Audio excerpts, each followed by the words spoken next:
जय हिंद दोस्तों। बात करेंगे आज हम UP triple S C supply inspector UDLDA cut off जारी की गई है। अब से कुछ देर पहले ही जारी की गई है 13 जून को।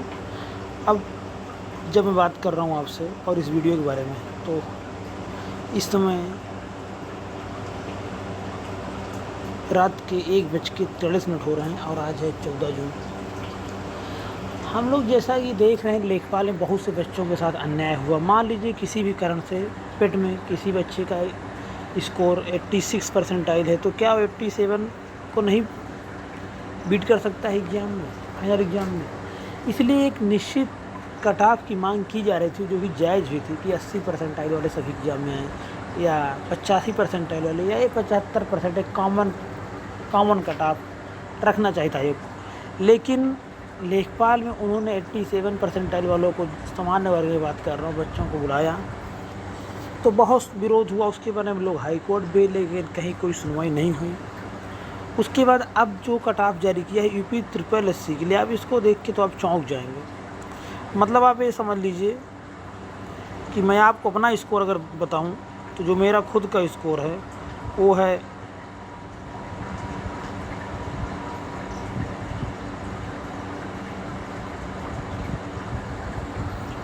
83.36।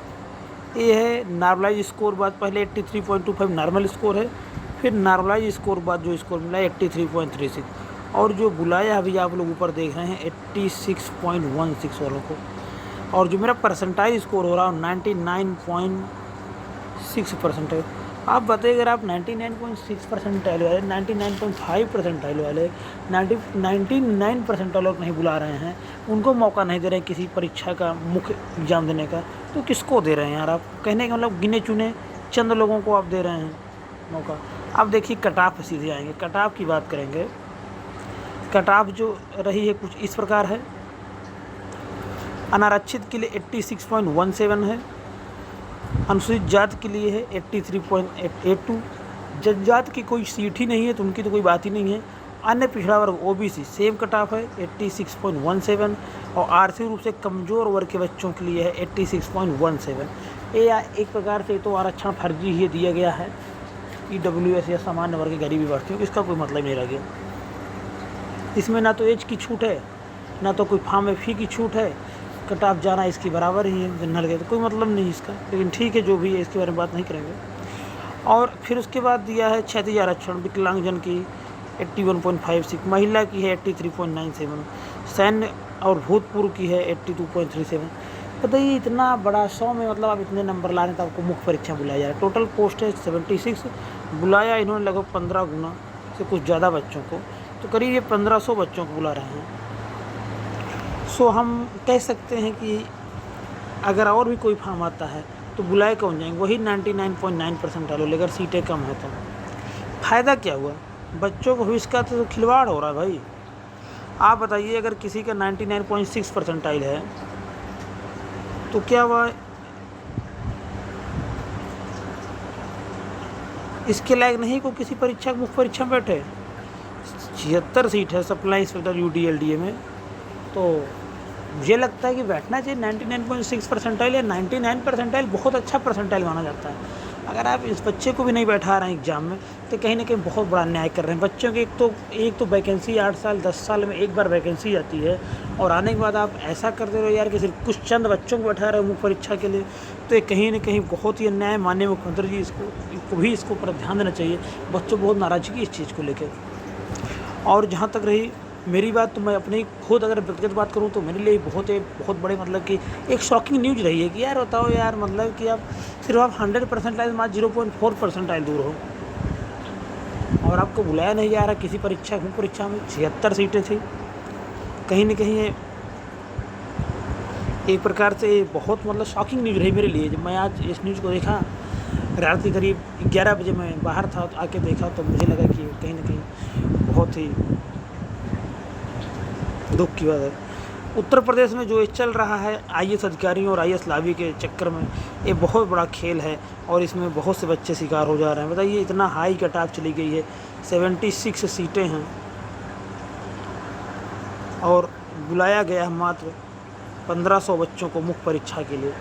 बात यहाँ ये नहीं है कि इन 1500 को बुलाया गया, जो कर रहे हो रूल है कि हम 15 गुना बुलाए, लेकिन अगर मान लीजिए फिर कोई वैकेंसी आती है फिर इन्हीं 15 गुना बुलाया जाएगा, ये तो फिर बाकी बच्चे ऐसे ही देखते रह जाएंगे। इसीलिए एक निश्चित कटाव की जो मांग की जा रही है वो जायज़ कटाव है। आप 90 परसेंटाइल कर दीजिए, भाई 90 वाले आएंगे किसी भी हर एग्ज़ाम में। और मैं जो कहना चाहता हूँ कि जब कहीं पर भी 100 से कम सीटें हों, सीटें अगर 100 से कम हैं कहीं पर भी, वहाँ पे इस तरह की कटाव की फिर बात ही नहीं होनी चाहिए। अगर कहीं पे सीटें 100 से कम हैं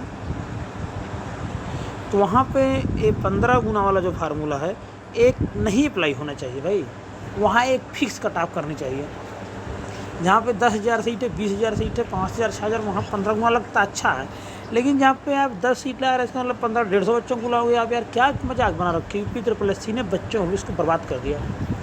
अब माननीय मुख्यमंत्री जी दोबारा आए हैं सत्ता में, बहुत बच्चों को भी बहुत इनसे उम्मीदें हैं, इनको भी इस पर ध्यान देना चाहिए।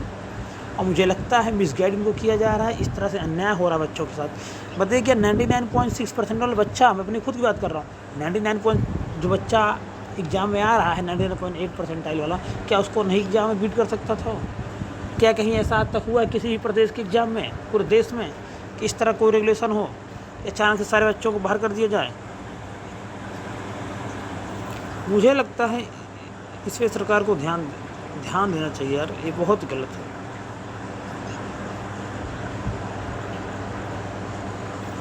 ये बच्चों के साथ अन्याय हो रहा है, साफ साफ अन्याय।